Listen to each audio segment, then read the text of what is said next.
So we're going to get into it. Our special guest, Yeah. his name is Nathan from Functional Vision Support. We're going to meet him right now. Good morning, Nathan. Good morning, everyone. It was lovely to go around the room then and hear everyone and what everyone's up to. You got a very interesting career working with for the NDIA, and then I guess moving into a private practice. But I'm probably only scratching the surface. Yeah, I started off, I'm an orthoptist, which is an allied health professional that specializes in low vision, if everyone wasn't too sure. Right. You can find us in hospitals, private practices, out in the community. And then that kind Yeah. of led me, across to the NDIS because I was seeing how vision really impacts people's lives. And I thought, the NDIS might be a really good area to kind of carry some skills over and help people. And so I ended up leaving the NDIS because I seen, there was so much to offer the actual people in this world that we work with. Yeah, shifted across and started my own little business, having worked in low vision and then the NDIS. I have a fair understanding of how the NDIS world actually works or doesn't work. And it allows me to kind of tailor my reports and requests and assessments, capacity building, all of that kind of stuff to the people that I'm working with, but then also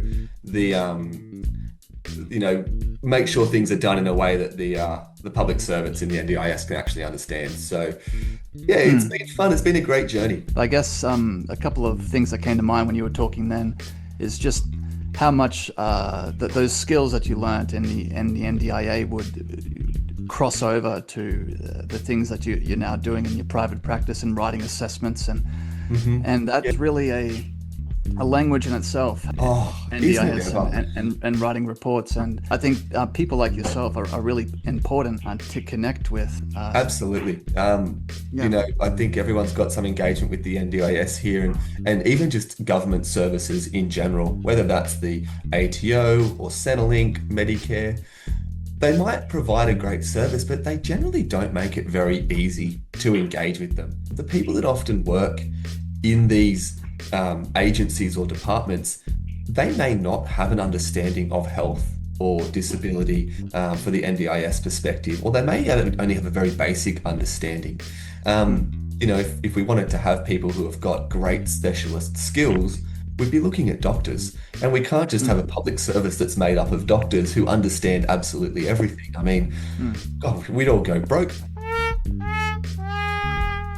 Unfortunately, I think the big barrier there is how to put all of the government speak into average person terms. I'm sure everyone here has had some experience at some point in their life of, a headache trying to deal with a government agency. Anyone got any examples that we could chat about?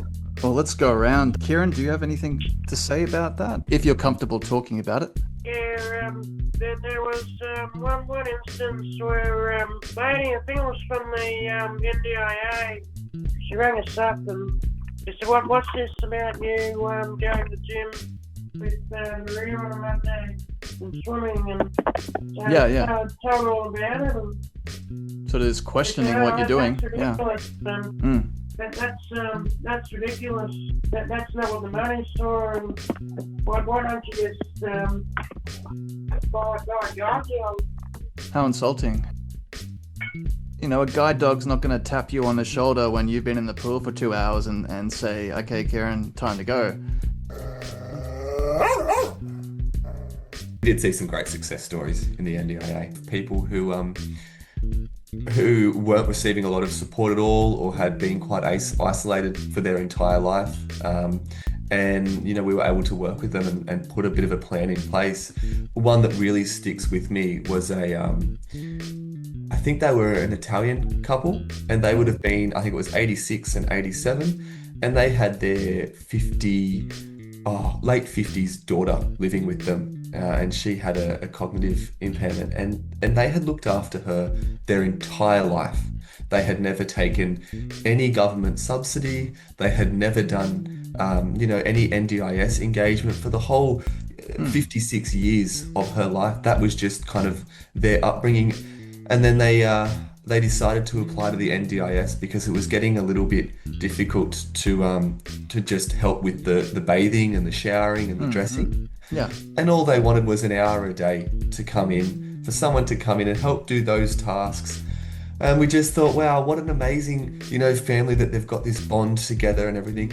And she ended up receiving, it was like 12 hours of support a day. And just to see, the relief that came over these parents. And I mean, they were in they're like late 80s. I just wanted to ask you a bit more about your business that you're currently running now, so Functional Vision Group.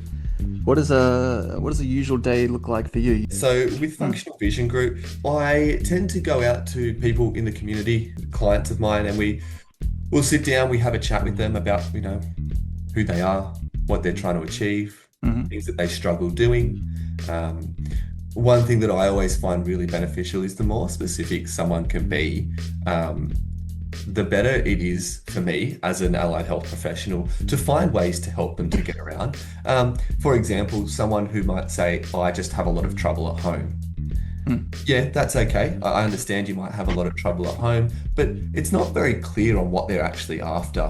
Where someone who says to me, oh, look, every time I walk out of my front door, there's a period of space there where I can't actually, I'm not sure where I am. I can't feel the wall, I can't feel any hand railings, and I get a little bit scared that I might be lost. To me, that's a fantastic response there because I know exactly what their concern is, that they're scared they might fall over. And then I'm also seeing, well, okay, they feeling like they're lost. Why are they lost? Maybe there's a strategy that we can put in place. They might have their hand on the wall as they walk out, or we might need to put in a hand railing, or, there's a lot of different things we can do. We can put some tactile buttons on the ground for them so they can feel with their feet. So I guess that's just a little bit of a recommendation when anyone's meeting with any kind of service provider. Get really specific. The more specific you can be, the better outcome we're going to get out of that. Thank you too, Nathan. I really enjoyed talking to you. Very interesting person, and I like your energy and your positivity, and you're also realistic. So I like that as well. Before we wrap up with you, though, would you like to get a sense of what these Zoom groups are about, and maybe would you like to have a go at a conundrum? Oh, absolutely. What have we got? Okay, let's do it. The question is, a thief enters a store and threatens the clerk. What have we got? Tell me the answer. So the answer isn't the question. So the code, she actually said it. It changes every day. Yeah, it changes every day. That is the answer. That's the code. Thanks, Nathan, and we'll talk to you again soon. Thank you all. Have a great day. I will. We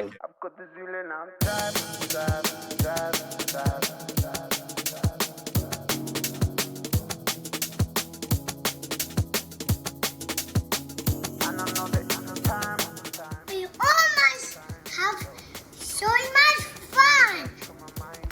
Real big thing that I try to live my life by, and that's to kind of keep moving. It's quite amazing how beneficial finding that purpose in your life is, having that reason to get up every morning.